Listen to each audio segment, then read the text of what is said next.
to me, one of the most interesting things of your speech was the fact that you mentioned that for development to occur, you had to change some of the habits, the cultural traits, the everyday things that people did in Singapore, and kind of like make it more seem like Western societies, although not assimilate. And this has been promoted in many Latin American countries where there are kind of democratic societies, and there has been opposition to this, and it has not been implemented because of that.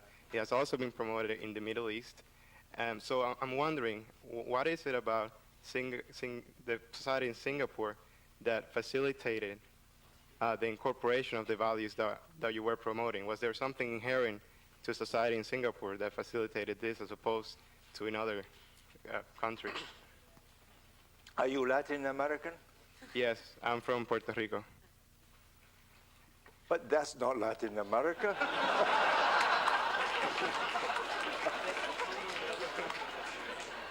No, Culturally, it is. Okay, I accept your definition of yourself.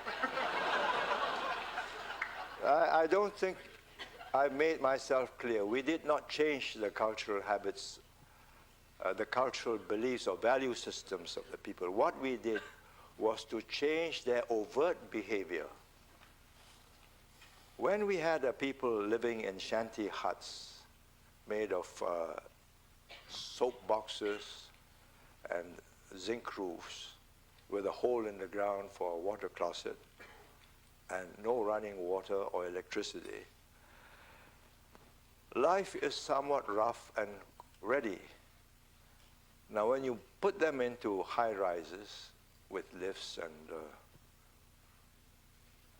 running hot and cold and power, and all the other amenities of life, you cannot behave the way you did when you lived in a shanty hut. I give you a simple illustration. I discussed it this morning, but I think I might as well tell you. You might find this difficult to believe, but having moved in there, they know they got a water closet, but they like to be a source of annoyance to their neighbors. So they will urinate in the lifts so that everybody would be inconvenienced. So to overcome this, our housing authority devised a special mechanism that will make the lift stop.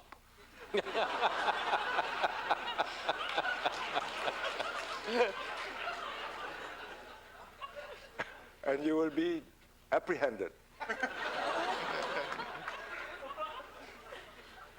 To defeat that, they press the button, they stand outside and pee into it.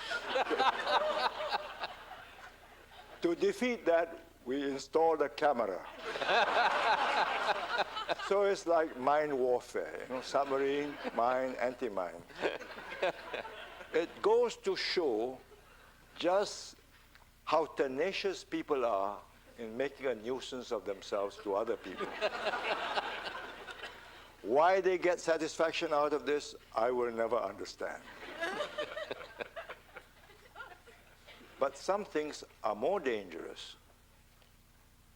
When they don't want an old piece of furniture and it's too big to go into the lift, they just go to the veranda and toss it out. And people have been killed on the pavement below. So we now have a law which says if you do that, it's a crime and you will go to jail and you will lose your flat. And the next time you get housing, you'll be on the ground floor. So you see how difficult it is to change people's habits. But nevertheless, we have made them stop spitting. Spitting is a great Chinese tradition. From time immemorial. And if you go to China, if I were in Shenzhen or or in Hong Kong, I wouldn't try this campaign. They'll just turn around and tell me, our great-grandfathers did this, don't tell me to do different. But in Singapore, having transplanted ourselves, we then explain to them, not only is it disgusting, it will spread tuberculosis and so many other things. And we educated the boys and girls in school, had it on television. Then when we had confined it to a minority who hawk and spit into the street, then we fined them and punished them. And I'm proud to say that when Deng Xiaoping came to visit Singapore in 1978, he was amazed that there was no spitting. So I had provided for him a Ming white and blue spittoon. I absolutely did, because when I went to the Great Hall of the People, they had these spittoons. And it's a great Chinese culture to do this. But when he found that nobody else in Singapore did this, he did not make use of it. The next time I went to the Great Hall of the People, the spittoons had disappeared. So you see, change can come about.